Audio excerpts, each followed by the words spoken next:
All suited up. I better show you. Pretty glad that was a success, and suck if it was on camera and it wasn't. God, I wish I could get some news. Just a gorgeous view of this river. I just wanted to show you guys this one area. Oh boy, oh boy. First thing in the morning, just got up and loaded the truck and got on the road. After I had my coffee, of course. But this is on the highway in between Faro and Carmacks. And I'll let you read this. Just make sure I got the right picture of it.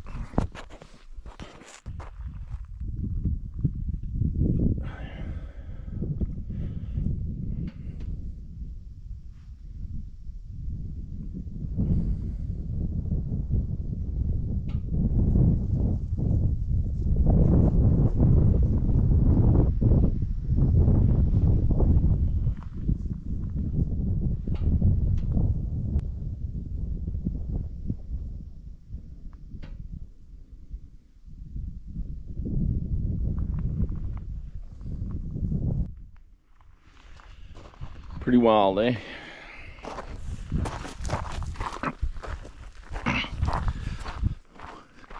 It was such a big business back then.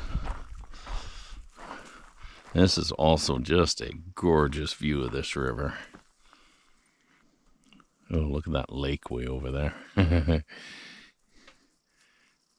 Wonder if there's fish in that. Like nobody would ever get to it, hardly. There's no roads over on that side of this. Well, I shouldn't say that because I don't really know, and there's not a lot of roads in the Yukon because, well, they don't log up here. And there's not that much gas exploration way up here. I presume one day there's going to be. I can't see there being no gas whatsoever in this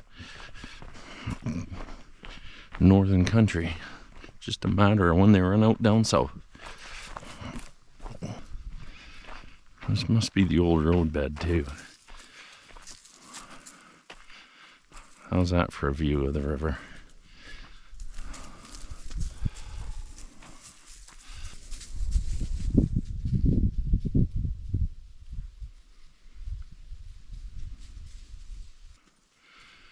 Wonder if you went down there, the old wreck would still be there. It's 120 years ago, though.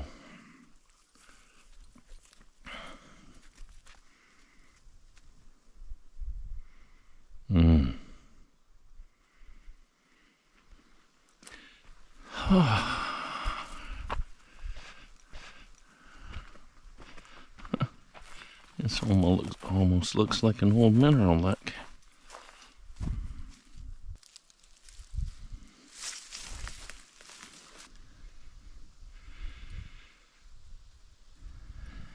Well, on our way. Hey, guys.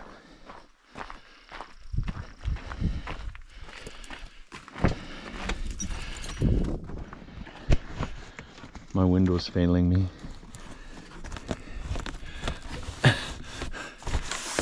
No more gravel, or not much anyways. So that should do the job. We're coming into Carmacks. Junction of the Alaska Highway between Faro, Whitehorse, and Dawson. Of course, we're coming in from the Faro side.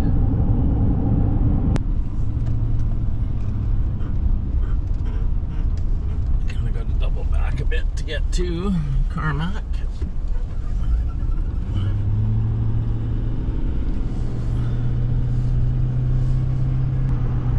Town is to the right, but the highway doesn't go right through the center of town. It's a good store on this side. I just want to hit it, grab a coffee.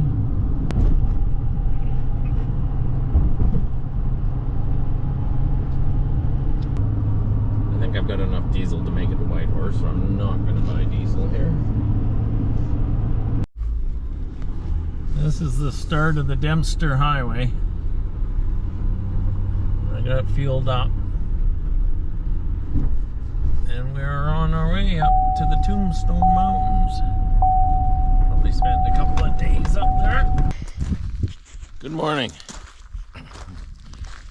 I had an epic day planned. And I was going to get some videos of what I think is the most beautiful place in the world. And I parked here last night in a gravel pit. There's the rig. She's a little dirty because I've been traveling lots. I got to do a little bit of quadding around here last night, so it's not like I didn't do anything. Met a guy that's got a place over there. There's the boys. A little wet. Rained all night long. Oh God, Cash, you got a miserable look on your face. Come on, guys. Come on, say hi. What are you doing? Why you got such a miserable look on your face? You were left in the rain all night, eh? Huh? Yeah, buddy. Anyways, that's Cash when he doesn't like what's going on. Toonie, what's the matter? Baby. Okay, anyways, we're gonna go on the road here. I'll give you my opinion of a rainy day. If it starts out rainy in the morning, it's only going to get better, you would think. Very few days that haven't got better in my life.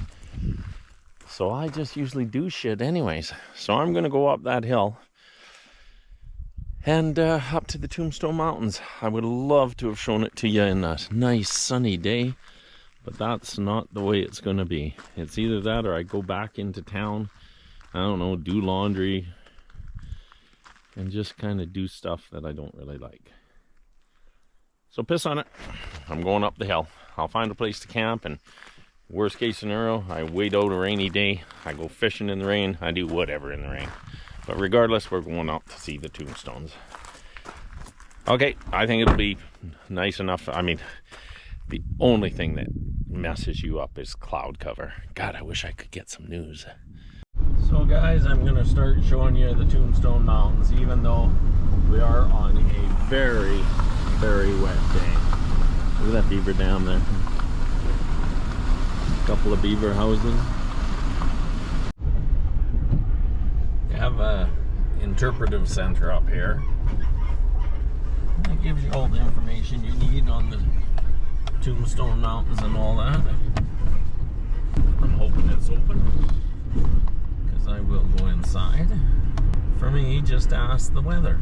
I'm just gonna park right. Oh, here's a good parking spot. Just wanted to show everybody what happens on a rainy, mucky day. If you have a rainy, mucky day, this is when you will get tire trouble. So what I've done is just pulled the front wheel up on a board to take a little bit of the weight off of the back tire, which was low, quite frankly. And there's a quad in there. The air compressor is hooked up to the quad. Don't have to unload anything. I can just do it all here. While you're here, you may as well look at the Tombstone Mountains.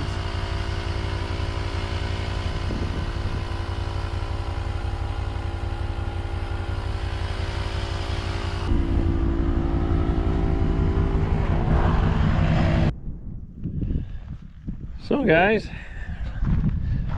this is the nicest view to start of the Tombstones. The tire went okay, got it up to about 31 or 32 pounds. And even though it's a mucky day, I'm pretty sure you can see why I like this place.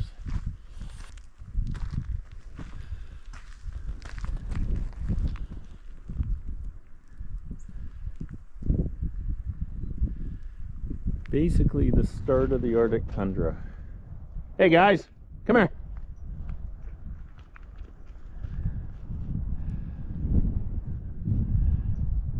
That beautiful valley in there. I literally want to ride into there so bad. That's not where I packed into. I don't know why I didn't pack into there. Oh, I know why. Because it's the center of the park. And I basically had to get away from the center of the park in order to park and ride the horses.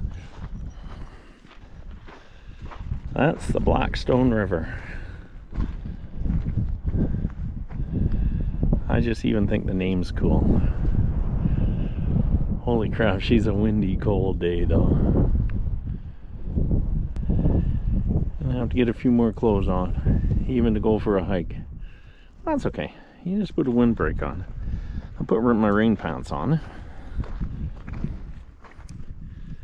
And then that'll break the wind. You stay a lot warmer when you just put something, kind of a windbreak on. The caribou come in here, but they're gone by this time of year.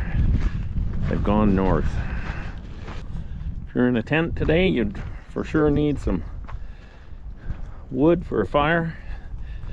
And up here there's not a lot of wood, but even something like that size there, these moose bushes and stuff like that, you can cut them down and burn them. And there's always wood. Who am I kidding? Always wood somewhere. How well you can see this. A hell of a job making this highway. I know with the internet you can just click on it and stop it, expand it, so.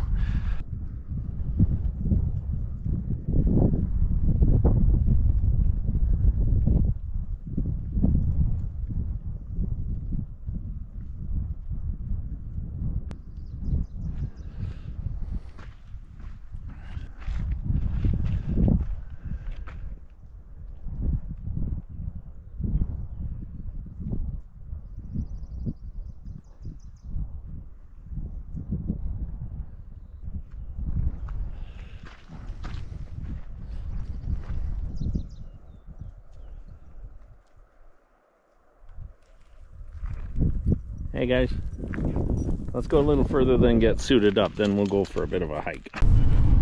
One thing about a mucky, yucky day, there's not much traffic.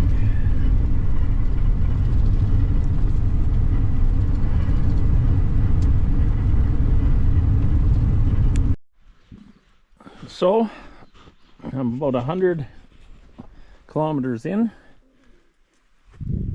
and this is the campground I was looking for.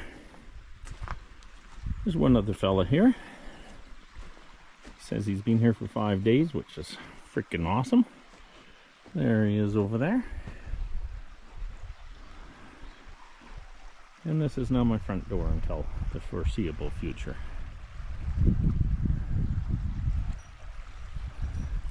And see how dirty the rig was, this drive. If you look at the handles, I've taken the time to wash the handles and wash the doors and wash my entry points, because otherwise you just have mud on you every single time you go in and out of a place. And then I washed the quad a little bit, just enough to make it comfortable to get on and off. Then I went into my motorbike and I got my good rain gear.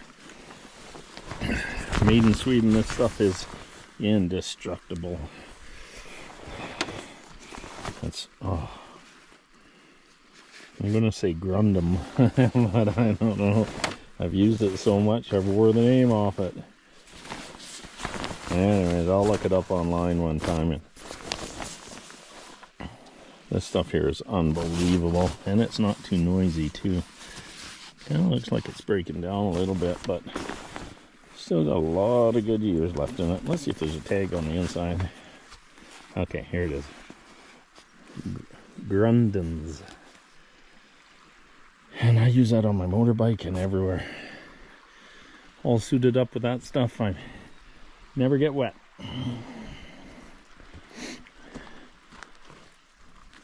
Kind of looks like it's clearing a little bit, so I am going to get on the quad, grab the dogs, and go fish a couple of fishing holes that I really enjoy. I'm gonna see if maybe if tomorrow it clears up even a bit, just stops the drizzle, I will go for a hike with the dogs too and fish some holes. Don't want it to clear up too much. Don't want it to warm up because the mosquitoes will come out and the fish will have too much to eat. Okay, some soup, fishing stuff together, and I'm on the road. Okay, I'll take you guys to my first fishing hole with me. I'm all suited up. I better show you. Dogs are on the back. I don't know what they think of this, but let's see if I can get you on over my baklava. Yep, there we go. Okay, hopefully you can see what I see. The Nuvik 633 Eagle Lodge, which is supposed to be halfway, is 261, but it's not halfway. I'm telling you right now, it's a long way to go after Eagle Lodge.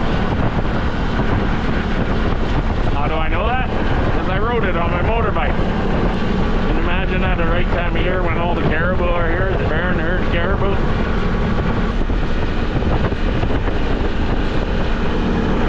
Okay, what do we got here? A few ducks in the water. Look, the river came over this way, but didn't get up to this edge. Every little hole's got a few ducks. These are real pretty ducks, these ones. Oh shit, he flew away. Down, buddy. You're not allowed to go in the tundra, you know, off-road, eh? Do it right beside the highway, it's one thing, but running over the mountain and stuff like that would just be rude.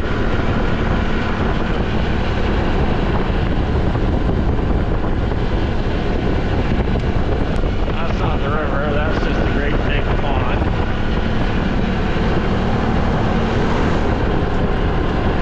It's a Cry Falcon. Look at that. So cool. Now the river gets a little closer to the road. There's a couple of good back eddies.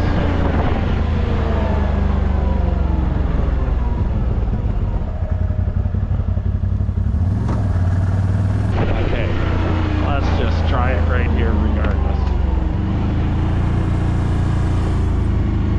There might be some pools. God, there isn't. Gotta look for the pools for the grayling.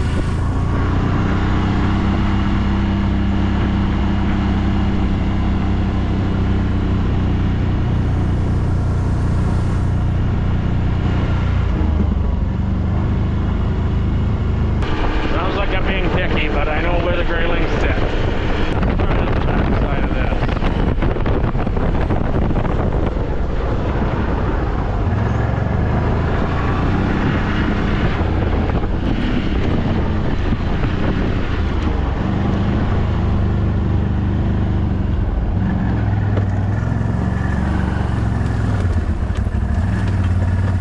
We'll go see what's through this. You can see how hard it is to hike through this stuff. So I'll just take it in the case. What do you think? You guys coming?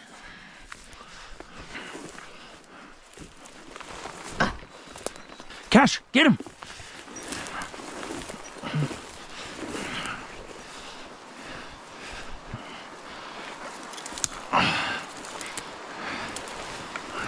What you doing, buddy? You're not a very good grizzly protector.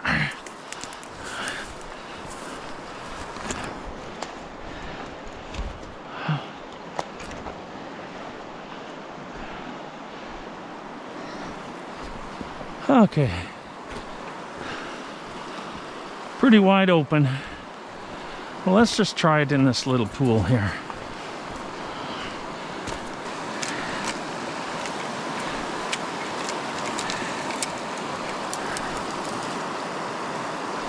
It's actually not a bad little pool, this one right here. Let's see what happens. If the dogs will stay out of the water for me.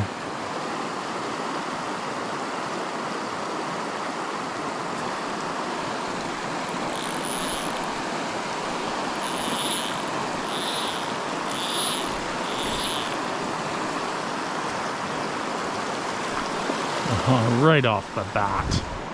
Didn't get up far enough out in the river. Got too excited.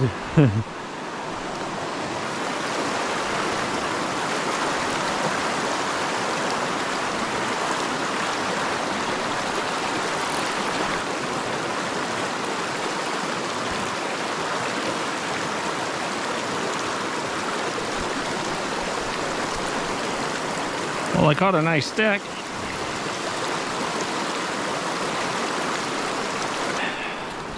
Now, what have I got for flies? I open this thing a couple times a year. I think that looks similar to a mosquito. No mosquitoes are out right now. Of course, I got old timer's eyes. Getting it through the little hole is always a challenge. Should we try this again? On account of the first try was no good. What I did was cast too far into the bank. I do want it to go down the bank, but obviously not that far.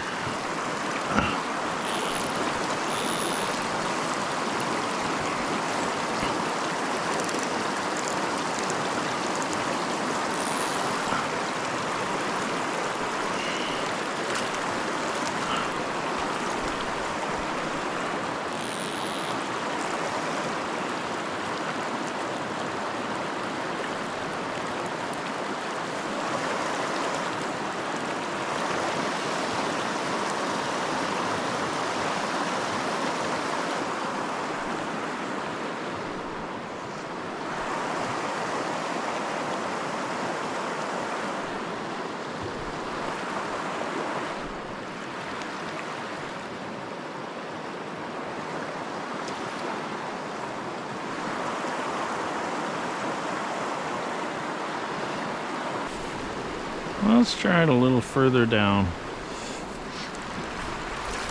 I only got caught once, guys. You don't have to laugh at me. Come on, let's go. It's a little deeper water here. Let's try a couple of casts.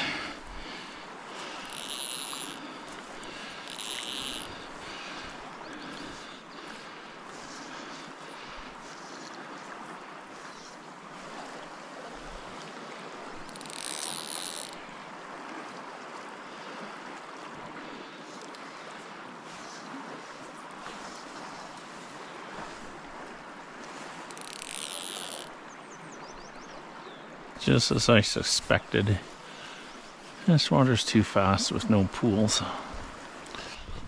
Caribou or something's walked right down the river. See the footprint there? That might be a cow moose, actually.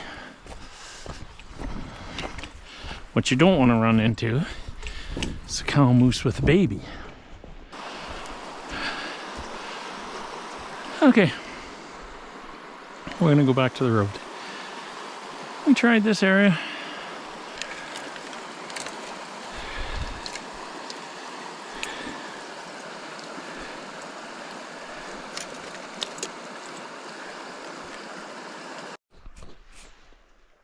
Well, I guess I won't be fishing here. This is a big floodplain and it's still frozen solid. Every year is different. Last year I walked along here and fished in a bunch of spots. This year not so much. Ptarmigan.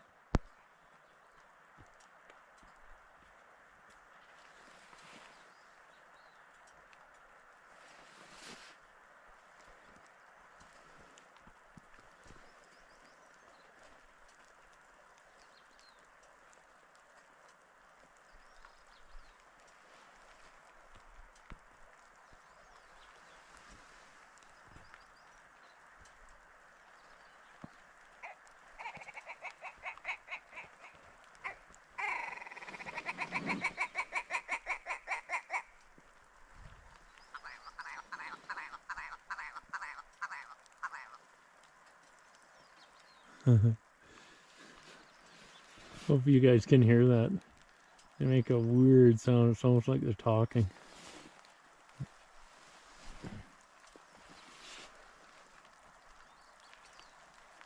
Right in through those bushes. Remember me telling you earlier about the thing about a rainy day is it's only going to get better? Well, look at this.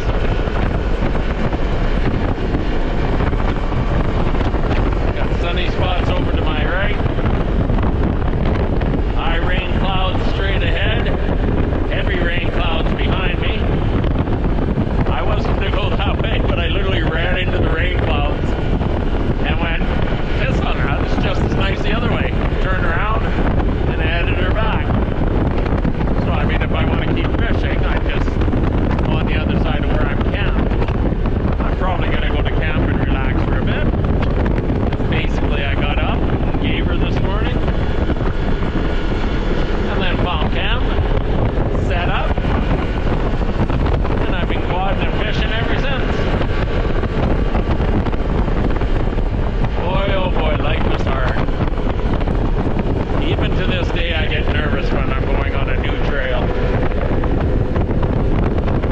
I've been doing it so long, and then once you've been on a trail, it's like there's no nervousness at all.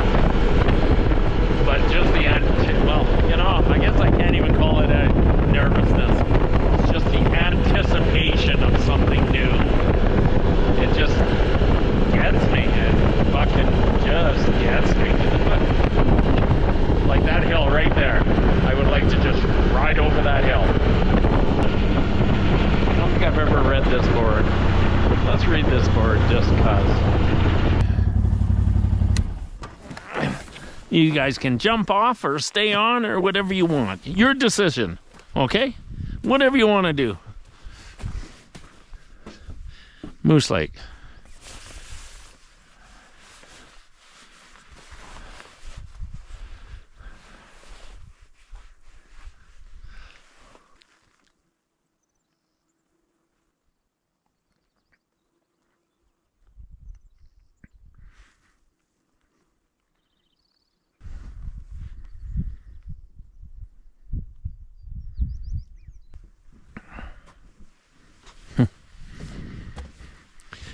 Cool. Well, you guys weren't very creative. Lazy dogs.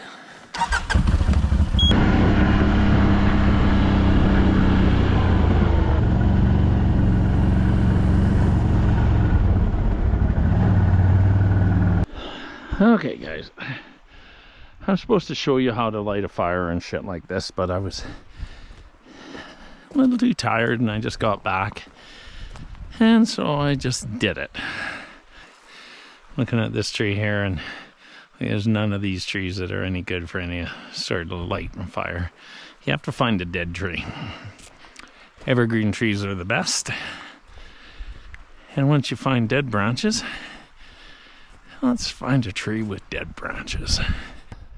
No, well,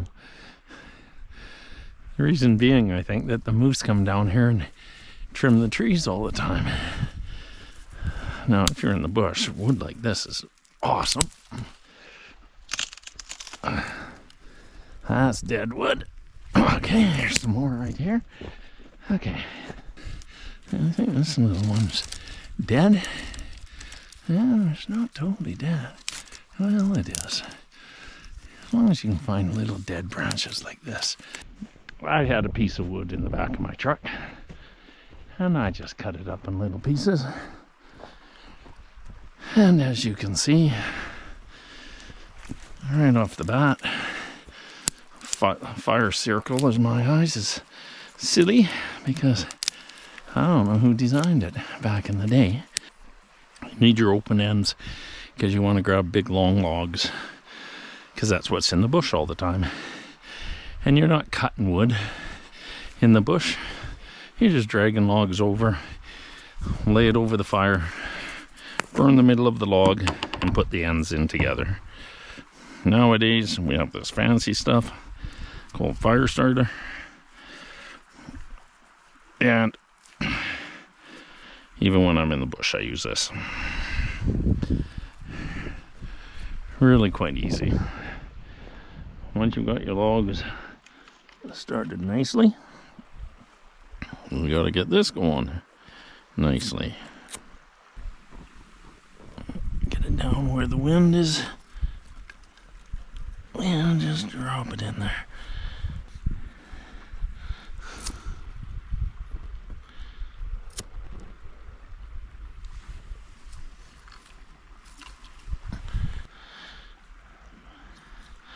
Most times you're not doing this on a riverbank.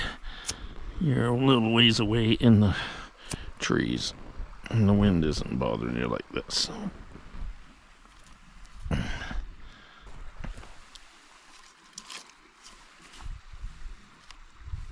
As long as you got lots of air down below, you want that fire to burn upwards. If you don't get your fire starters down low, you're never going to start a fire.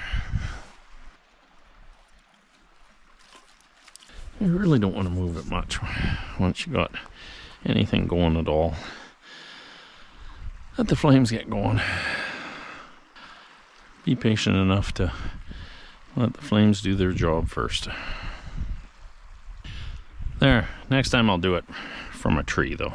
We've got no evergreen trees around here, so you kind of need dead trees, and you want the branches inside the tree on a dead tree.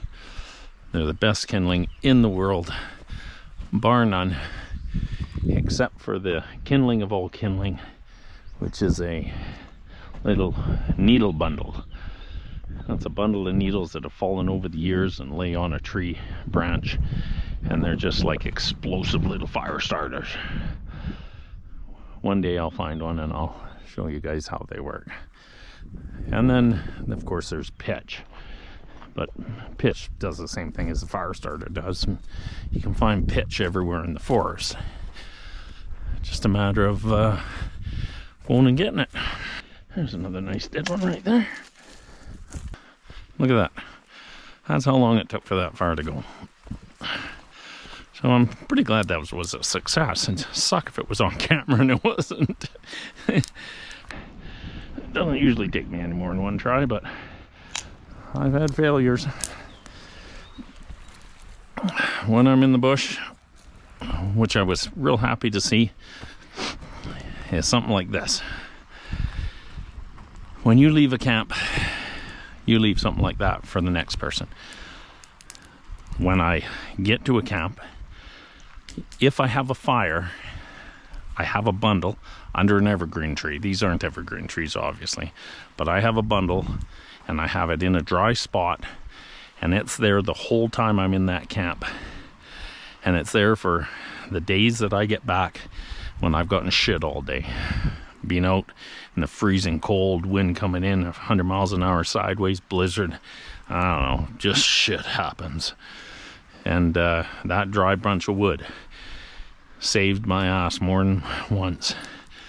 And even in the blizzard, even in the cold, the minute I get warm, get my coffee and drambuie in me, and get all settled and relaxed, I start building that pile of wood up again. I just go get a couple of dead pieces and sit there, drink my coffee, and break them in little pieces and get them ready for the next time. So there, guys. Fire 101.